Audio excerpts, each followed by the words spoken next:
love Pokemon, and one of the big things I love about Pokemon is the unique and colorful cast of trainers we have to fight to collect the badges and become champion each game. And with Scarlet and Violet now released, I realize it's been like a year since I last ranked the gym leaders and Elite Four members of a generation. I can't let myself just stop at Johto. The designs of the characters only get better as we move forward throughout the series. So let's hop back onto this wagon and rank Hoenn's Pokemon League from worst to best.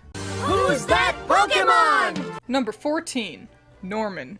Normal Norman, the so far only confirmed father to the player in the series. You are my dad. You're my dad. Wookie, wookie, wookie. And he's boring as sin. Norman looks more like a middle school gym teacher than anything else. The normal type is a hard one to design for, and in that sense I concede that he does look normal, but really he just looks like an unimportant NPC, a rando trainer class, like Coach Norman would like to battle. Hell, the gym teacher vibe sorta makes him look like a fighting type trainer. I wish they'd leaned into him being dad more, like, imagine if the roles were reversed and your mom was the gym leader, but she still just looked like your nice generic mom. That'd be really fun. But instead we've got my normal dad who coaches track and field for the local school on the weekends. Boo. Who's that Pokemon? Number 13, Tate and Lisa. I'm lumping the twins together because they really are the same design and made to be a pair, so whatever. Part of the reason that the two end up so low is the matter of their typing. Their outfits and tendency to strike martial arts poses could lead some to thinking they're using fighting type Pokemon, though I think the colors and general star theme does help alleviate that. The other major thing they have going on is, while they look generally nice, they're really hindered in the personality department, not helped by the fact that their personalities are basically just, we're twins. The fact that they run the gym despite being so young, unexplored. Their propensity for Tai Chi, who cares? We speak to each other telepathically. Now that's a character, apparently. Who's that Pokemon? Number 12. Juan. I mean, if there's anything I can say about Juan, it's that he pretty clearly uses water-type Pokemon. These heels, leggings, and knee-length shorts is not it, my guy. Juan looks more like he's trying to do cosplay with stuff he found in his closet, rather than actually being dressed like a seafarer. And similar to the twins, Juan doesn't have much of a personality. He's Wallace's mentor and is sometimes called a dandy. That's really it. I guess he does fit the dandy aesthetic, but in short, Juan just ends up feeling like a generic replacement for Wallace's gym battle for Emerald. Homie didn't even get to show up in Oris with a new outfit, which really blows. Who's that Pokemon? Number 11. Drake. Man, I love Drake, a cool dude who looks fascinatingly similar to Captain Bobbery, but that really is the problem. He's a captain. He looks like a water-type user. The torn jacket, while looking cool, doesn't convey the dragon wing vibe I think they were going for, like how we'd seen with Lance and Claire. This ragged sea dog's personality basically boils down to, I like Pokemon. Oh, so original. His design implies way more than what we get through dialogue, which is good, but as is often the problem with the Elite Four, Drake's personality is unfortunately a weakness when it comes to analyzing his design. Who's that Pokemon? Number 10. Glacia. In every way that I judged these designs, Glacia is mid. This pale purple conveys her ice typing well enough. The opulent attire conveys her wealth well enough. She looks pretty, if nothing too special. This is a real upgrade from her old artwork though. Girl had been done dirty here. Ugh. I'm a bit disappointed that they ultimately went with a safe, generic design, when she's got a cool gimmick of using heat as a way to make her ice types stronger. That's interesting, and they could have explored that by leaning into a design that played into mixing heat and cold, but instead we just get a chilly-looking woman. That's it. Who's that Pokemon? Number 9. Phoebe. I really didn't mean to lump so many of the Elite Four together like this. While Phoebe's design is beautiful in its simplicity, giving her a very distinct silhouette, by the way, that also conveys her playful personality, She looks like she uses water-type Pokemon again. Girl uses ghost-type Pokemon. Why is she covered in blue? Is this what 7 out of 10 too much water meant? Funnily enough, in Emerald, she's actually the only Elite Four member who doesn't even use a water-type Pokemon. I absolutely love Phoebe. I think she's the most unique and fun take on a ghost-type trainer we've seen so far, but unfortunately her design falls a little short. If only she had a slightly different color on her. Who's that Pokemon? Number 8. Watson. Watson definitely gets top marks when it comes to conveying his preferred type, with this bright yellow jumpsuit, lightning bolt-clad shirt, and even sandals that resemble the bolts on Magnemite.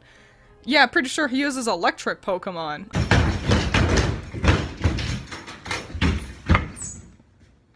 I got new shoes. Unfortunately, this getup is also not good. Like, Watson's not taking to the runway anytime soon here.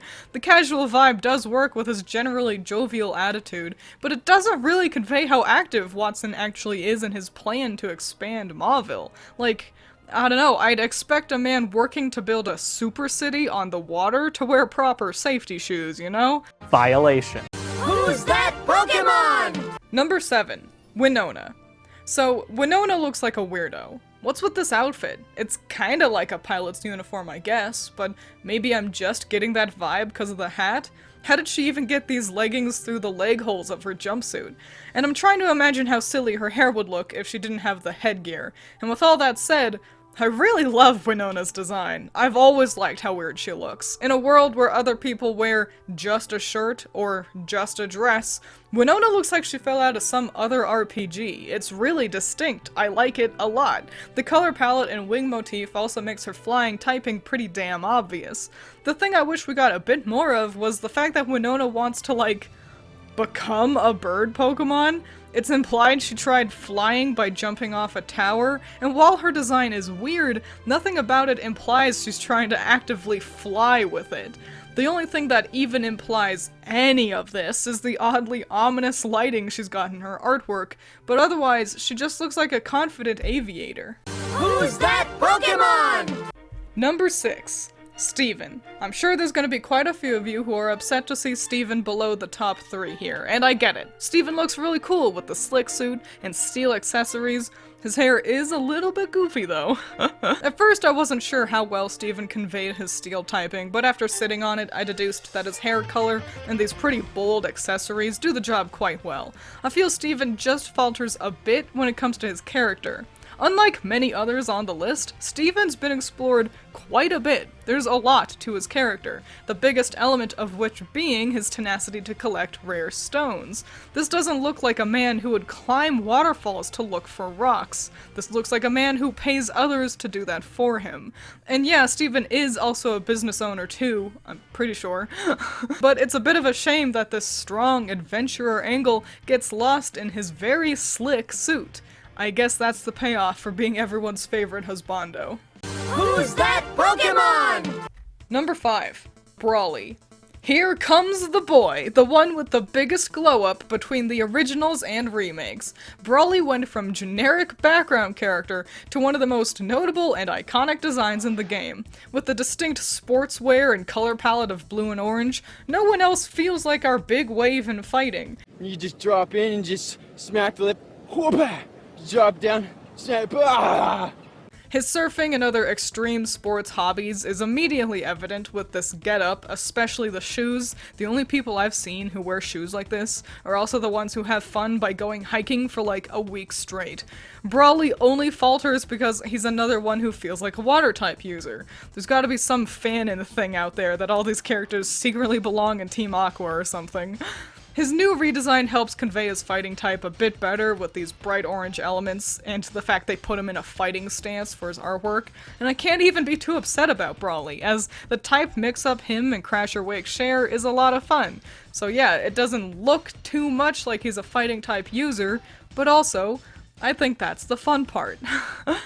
Who's that Pokemon? Number 4. Roxanne. What a glow up. Roxanne went from looking like a 13-year-old student at the school to properly looking like the teacher she is. And I adore these red elements. They play off the color of her dress and hair really well without making us lose what her typing is. rock. Her dress is especially helping with getting her rock type across, with this perfect color palette and simple yet smart square pattern across the rim. In a vacuum, I don't know how well one would be able to guess that she's a teacher, as she could be a secretary or some other kind of office job with this look, but also it's like, teachers don't have a uniform, you know? Like, how else do you do teacher without just turning Roxanne into that one Clefairy from the stadium minigames? Who's that Pokemon? Number 3. Sydney.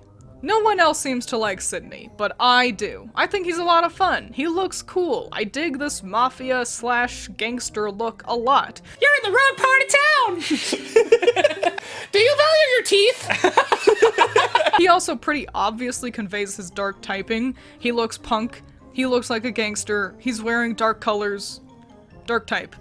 Like, it's really simple, but it gets full marks, especially comparing it to his original design, with these bright reds making him look a lot more like a fire type user. Simply rearranging where the colors are allocated on him and slightly altering the red into maroon fixes the problem.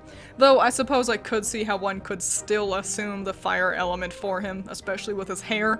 Maybe it's because I can't help but compare him to Karen, who completely dropped the ball when it came to conveying her dark type, that I feel Sydney succeeds without a doubt. Who's that Pokemon? Number 2. Wallace. Comparing Wallace's different designs is really fascinating to me. His original looks from Ruby, Sapphire, Emerald, and Black and White 2 are kinda generic, very much in line with what we'd seen from Pokemon before, complete with the weird purple pants and just a shirt with a pattern on it. I especially find it fascinating that in his artwork, his hair has always been this sort of seafoam green, but his sprites for Gen 3 turned it and his shirt blue for no reason. I guess it's kind of funny that in a generation where so many characters falsely convey a water typing, Wallace is the one who actually uses water-type Pokemon, but misses the mark a bit when it comes to representing that. And the blue in his old sprites pretty much had alleviated that issue.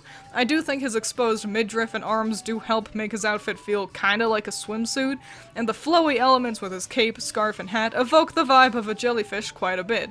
But I could see how one could guess grass or even ice for Wallace here. That being said, his loud, flamboyant personality is on clear display with this getup, giving me big pave from Animal Crossing vibes, you know?